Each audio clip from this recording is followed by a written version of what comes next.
listening to Proof Text, a Glossa House podcast by Dr. T. Michael W. Halcomb, Dr. Fredrick J. Long, Dr. Mario Melendez, Dr. Jennifer Noonan, and J. M. Smith. Welcome and enjoy. Hello, welcome back to Constituent Marking with Fred Long on Proof Text. I'm Fred Long. We're looking at verse 6 of 1 Corinthians chapter 12. And I have verses 4 and 5 up there as well as my constituent marking. Again, this is, if you're joining for the first time, this constituent marking is something that I've developed over really the past 30 years. It was kind of solidified maybe 10 years ago or so. I've presented at professional conferences on this in terms of a pedagogical method, Society of Biblical Literature. I also do a semantic diagramming method. If you see my Greek Matters videos, you'll see me doing both of these there. I am going to be producing a course that will be sold on Glossa House's website. I'll make that announcement when I'm done. I'll work through the nuts and bolts of that from the ground up. But you're getting a lot of what I'm teaching, a lot of how to do it in these verses. So verse 6 is in parallel to verse 5, which is in parallel to verse 4. And so verse 6 begins with the ke, diaresis, and I put a box around the ke. I single underline the diaresis, which is nominative of this verb diaresis, which means a variety or diversities. Then the diaresis, plural, is followed by energematon, which is a word that means like power manifestations or something like that, like energies, literally like energy manifestation. This is a ma noun, which is a third declension type of noun that are always neuter.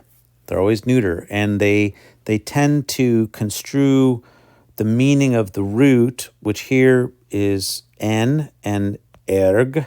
So en means in, erg means like a work. They tend to construe the word in terms of the resultant impact. So this is something that is like experience. There's some kind of energy force or energy outcome that is experienced. So there's diversities of these kind of outcomes. So the isin is the verb from imi, third plural, and so that gets a single underline. So the genitive goes back to the noun that it's modifying. So the subject is diversities. There are diversities of energies. And de is adding, I put a box around it. It is indicating new development, but the same God.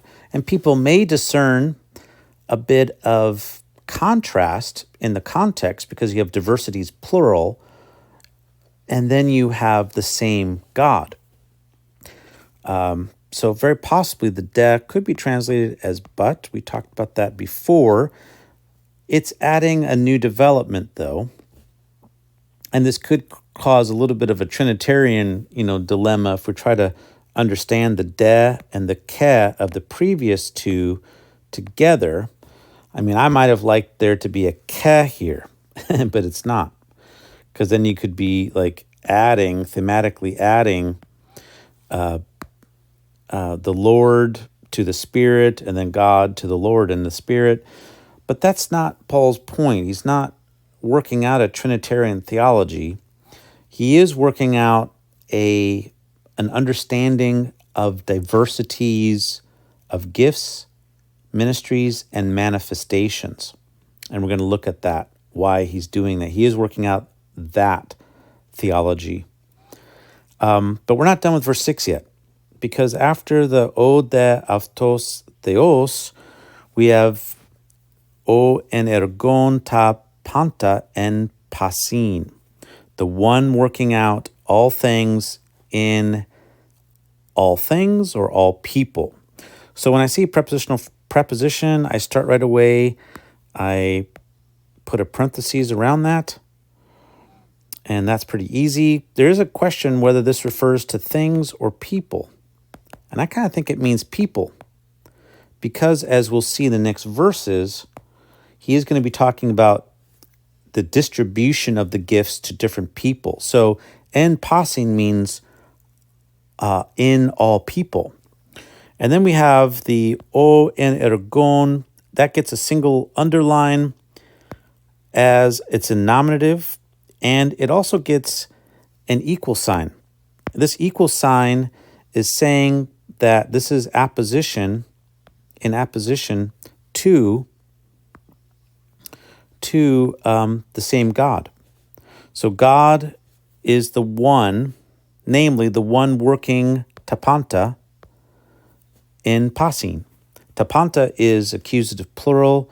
It's direct object of the participle en ergon, the one working out all things in all people. Okay, so why has Paul been stressing the same Spirit, the same Lord, the same God in the context of diversities of manifestations and ministries and gifts? Well, in my Koine Greek grammar, one of my favorite ancient artifacts is this piece called the Apotheosis of Homer. This is a large relief that was chiseled out and dates to the 2nd century BC, maybe 1st century BC. This is early. It's earlier than the New Testament. And it depicts Homer in the bottom right, and I'm going to pan in, the bottom left, bottom left, Homer is sitting down, and he is being worshipped.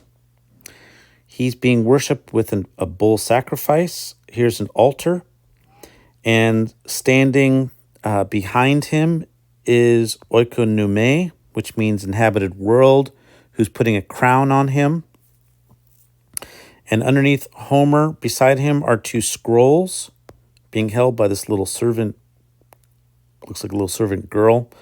And Iliad is the name of one of the scrolls, and the other one is called Odyssea.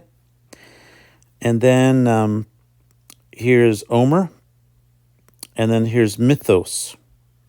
So Mythos is standing in front of Homer with an offering, and offerings are being also brought by Historia, Poesis.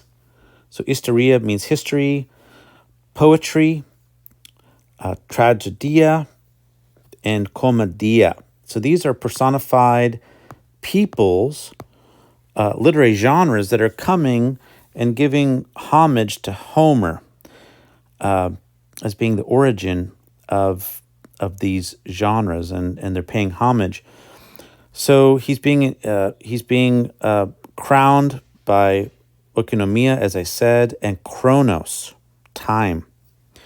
So these figures are named, they're chiseled in below the names of these figures.